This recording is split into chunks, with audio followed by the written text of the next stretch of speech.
Hello friends, ഞങ്ങളുടെ തോട്ടത്തിൽ ആദ്യമായിട്ടുണ്ടായ കറിനാരങ്ങ വെച്ചിട്ട് അച്ചാർ ഉണ്ടാക്കാൻ പോവുകയാണ്. നാരങ്ങ ചെറിയ പീസായിട്ട് കട്ട് ചെയ്തെടുത്തിട്ടുണ്ട്. അതിനുശേഷം അത് നമുക്കൊരു ഇഡ്ഡലി പാത്രത്തിൽ വെച്ചിട്ട് ചെറുതായിട്ടൊന്ന് ആവി കയറ്റിയെടുക്കാം. ചുവന്നുള്ളി, പച്ചമുളക്, ഇഞ്ചി, വെളുത്തുള്ളി, കറിവേപ്പില ഇതെല്ലാം റെഡിയായിട്ടുണ്ട്. ഒരു പാൻ ചൂടാക്കിയിട്ട് അതിലേക്ക് കടുകും ഉലുവയും ഇട്ട് പൊട്ടിച്ചതിന് ശേഷം നമ്മൾ അരിഞ്ഞു വെച്ചിരിക്കുന്ന ചുവന്നുള്ളിയും പച്ചമുളകും ഇഞ്ചിയും വെളുത്തുള്ളിയൊക്കെ ഇട്ട് കൊടുത്തു. നല്ലപോലെ സോട്ട് ചെയ്തെടുക്കുകയാണ്. അതിനോടൊപ്പം ആവശ്യത്തിന് ഉപ്പും ചേർത്തിട്ടുണ്ട് കേട്ടോ.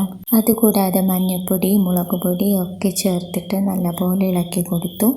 അതിനുശേഷം കായംപൊടി ചേർത്ത് കൊടുത്തിട്ടുണ്ട്. ആവശ്യത്തിന് ചേർത്ത് കൊടുക്കുക. എന്നിട്ട് നല്ലപോലെ സോട്ട് ചെയ്തെടുക്കുക.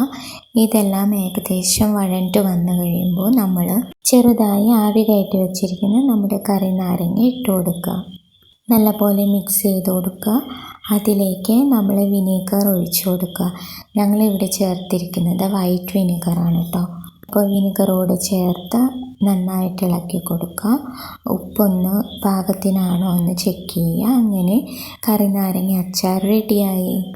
വീഡിയോ ഇഷ്ടപ്പെട്ടാൽ ലൈക്കും സബ്സ്ക്രൈബും ചെയ്യാൻ മറക്കല്ലേ.